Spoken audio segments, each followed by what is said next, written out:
interview this evening with CBS. Is it NBC? NBC and Fox. NBC and Fox.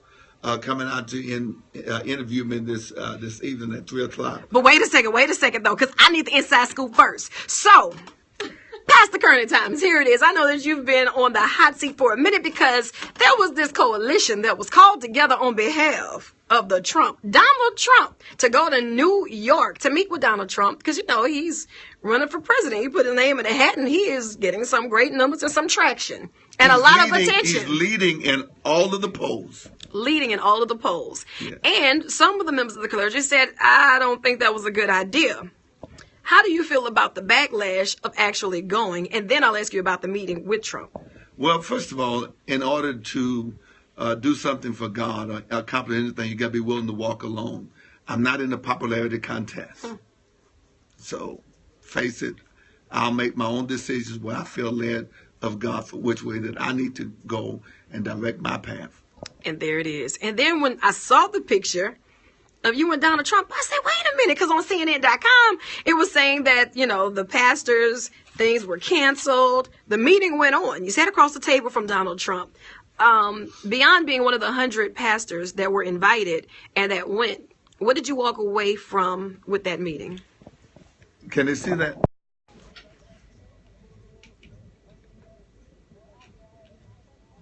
Yeah. Yeah. You can see that. Okay. Yeah. Yeah. Sat right down from Donald Trump. There was only a few of us. Of course, the table was maybe 20 people could sit at the table. I was actually one that was able to sit at the table, sit on the side of Dr. Mike Murdoch, and Dr. Michael Freeman sat next to him. In fact, Dr. Michael Freeman was supposed to sit on the side of me, and Dr. Mike Murdoch came out and said, no way, he won't sit on the side of me. So I guess I got to be a hot item. That's what it is. They want to sit next to the anointed. I got to be a hot item. But who's that Chessie say, rolling with the big dogs. Rolling with the big dogs. But I left with a whole different impression of who the man Donald Trump is. Got to hear his heart. A lot of times you hear sound bites on the news, and that's all it is sound bites. And a lot of times it's easy to take a sound bite. And I found out from my own personal experience that sometimes they put it in a different context than what they really asked the question. Right. And let me show you something, just to show you, because here, I mean, I've been in media now for, the past 19 years. See this right here? This is what you call equipment. He said a whole lot in 60 seconds. But if I want to take those words and make him tell somebody to jump that very sentence, you know what I mean? And it's just one of those things to where we're paid to give you sound bites or to make it come across the way that we want it to. And sometimes, you know, we get to the position where we feel we can't talk to people, even if we don't agree. Can't we just agree to disagree at times? Well, you know, basically that's what I went to the meeting for. I went to have a sit-down dialogue with Donald Trump. I know the media came out just before we got there and said we was on our way to 100 African-American preachers to endorse Donald Trump as our next president. Not so. We did not go for that.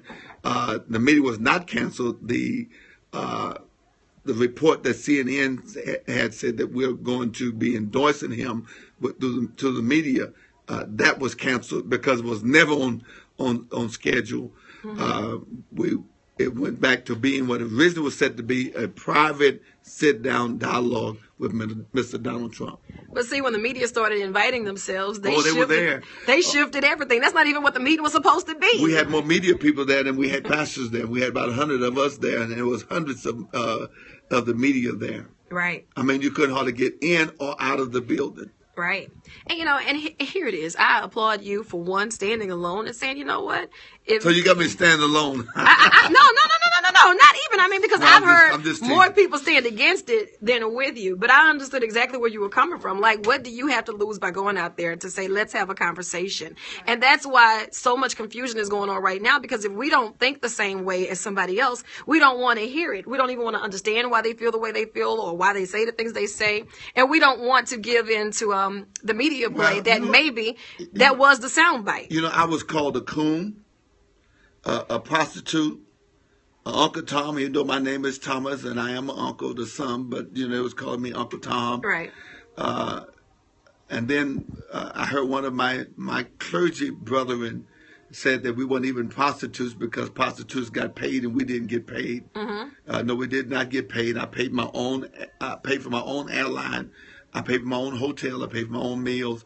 And not only for one, but I took the most beautiful woman in the world with me. That's right. Go ahead, get that first lady wave. Go ahead, girl. Go ahead. I had to pay for two to go.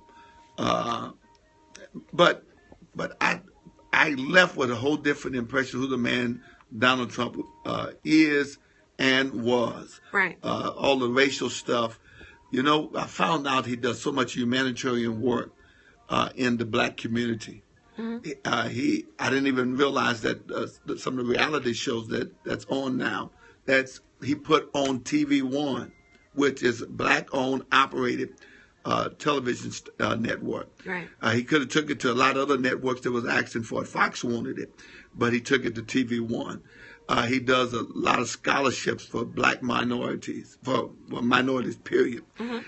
He has the medical. Yeah, he has medical. He has libraries. Medical, libraries, scholarships. Just so many, millions of dollars every year. You never hear nobody talking about that. And you won't. No, because that's the good that he does. They want to talk about the bad. I had somebody even told me this morning, asked me, was I a Republican? No, I'm Kerney Thomas. I'm a Christian. They wanted to know. I lost my train of thought. But I've been saying so many things the last few days. But you gotta read the whole book. Got to read the whole book. Don't judge me. Don't judge Donald Trump by one chapter or one verse. Right. You got to read the whole book. He's a man that's much passionate about what he's doing. He's passionate about bringing dignity and respect back to the United States, and especially to the office of the presidency. He has a lot of Christian morals and values, just as I do, and he wants to restore all of that back. Then he wants to bring jobs back. $450 billion worth of revenue goes to China every year. 450. He said if we can just equalize that, neutralize that, and bring it down to zero, that's $450 billion that could create jobs right here in America. He talked about giving tax incentive to businesses where they can afford to bring their businesses out of the other countries and bring them back to America. He talked about our youth, the minority youth, 51% unemployed. Talks about putting them back to work. Talked about our education system and getting our youth educated. All those things that did in my heart. I'm all about the youth, about young people. When I live in a community right now in Opelousas, Louisiana, where we're only graduating 61% of our students, that means almost 40% of our students will not graduate from high school. Right. And then the majority of them that are graduating, they don't have the reading level of a sixth grader. That's just deplorable. Right now, Opelousas has the highest crime rate of any city of any size in the United States. Really? Yes. Opelousas ain't nothing but this big. It ain't but that big. It's this big. Well, you know. That big. But right. it's rated the highest in the country. We're number 1 in teenage pregnancy. Right. Number 3 in STD in the nation. I'm not talking about in the state of Louisiana. I'm talking about across the nation. Then we got to be, if we're number 3 in the nation, we're probably number 1 in the state of Louisiana. Right. I could just go on and on with these statistics. Yeah, I mean, and you know, stats are proving that even with Louisiana, when it comes to being the best of the worst, that's pretty much where we are. And, you know, and I think it's safe to say that we all need to do our part in making a difference in our own community. It's not going to be that one guy that sits in the White House, no matter who he is. If we don't do our part, it doesn't matter what they say or whatever it may be. If we don't come up with our own agenda of wanting things to be better on our behalf, nothing else is going to matter. And one thing that I really like what he said, he's concerned not only about the big cities, he's talking about the rural areas. I live in a rural area. I have to be concerned about somebody that cares about us in the grassroots, that wants to help where we're hurting at. And so I want to see revenues brought to Opelousas, to course, Baton Rouge and Lafayette and all of the surrounding area. But I'm passionate about all of these things, and so that's what he's talking about doing. Somebody said, why didn't he apologize for those sound bites and the things that he said, even when he was asked? I guess that's the question that he would have to answer. That's the question, but he did answer that to us because it was no need for him to apologize, and we came to a decision amongst ourselves, the preachers, that no apology was needed because he didn't say those things. Mm-hmm. You don't apologize for something you didn't say. Right. You know how people comes, I apologize even if I did something wrong. Well, either you did something wrong or you didn't do nothing wrong. Even sorry, not sorry is a new definition in the dictionary this year. Yeah. Sorry, not sorry. Yeah. You know, like a sarcastic apology is now a new definition. So if I did anything wrong, that to me that makes a weak person. You're a very weak person. I think if you did something wrong, stand up for what the wrong you did and apologize for it. Didn't do anything wrong. He did not call Mexican rapists and murderers. Sorry, he did not say that. He said the Mexico border is a doorway for murderers, rapists, and illegal aliens to come into our country. It is, unfortunately. He did not say it was the Mexicans. People used Mexico all around the world as an avenue to come into America. That's what he said. He said we got to protect our borders. We got to make our borders safer. So he didn't say Mexicans. He said the Mexico border. The news media took it and he said Mexicans. He did not say Mexicans. He said the Mexico border. He said it was another soundbite. Another soundbite. I mean, go back and look at the news clip, what he actually said. He said the Mexico border. And I've been to 48 countries, six continents of the world. And America is one of the easiest countries to come in and to do business in. You can't go to China. You can't go to England and many of these other countries. And I'll explain that in just a minute. Men deserve to get roughed up. I'm glad you brought that up. You can't go in these other countries and purchase property. Don't they'll let you lease it while you're here, but when your time is up, you got to go, and you can't own anything else in those countries. Can't do it. He said the man deserved to be roughed up. Maybe that wasn't the right way to say it. He's speaking to 10,000 people. They had a heckler screaming, howling at the top of his voice every time he opened up his mouth to speak. He did not send out his men. It was not a part of his party. It was a part of the group. Where is that? At the convention center in Birmingham. The security there hauled the man off.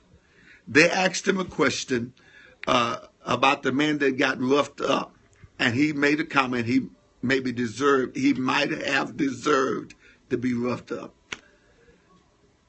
He didn't know that the man was part of, what's that group? Black Lives Matter. Black Lives Matter. I need to remember that. He didn't realize the man was black. Didn't know what the color of the man was black, Mexican, Italian, or what. He just knew it was a man that was screaming and howling. And they asked him a question. The direct question was, what about the man that got roughed up? And sarcastically, he said maybe he deserved to get roughed up. I know what it's like to be preaching. Nobody deserves to be treated away. I'm sorry. I've had people taken out of my services. Nobody deserved to be beat on. You're exactly right. And he didn't say the man deserved to get beat up. But I've had people ushered out of my services that screaming, howling. If you're going to come to my church service, come in with respect. It was not his supporters that did that. It was a part of the convention center crew, the ushers there, that took the man out. It was not his party. He was invited there to the convention center. Right. That wasn't security. It was not his supporters. And they didn't ask him about it. It was the security guards that took the man out. It was the security guards that roughed the man up. Now, I don't want my people roughing up nobody. But please don't, because I just needed to go and get me a cup of water. I know you in the middle of the call. I was coming right back. Don't have me roughed up for that. You know what I mean? Please don't. No, we're not going to have you roughed up. But in the same token, you're there to support Black Lives Matters. and you're screaming, you're hollering at the top of your voice concerning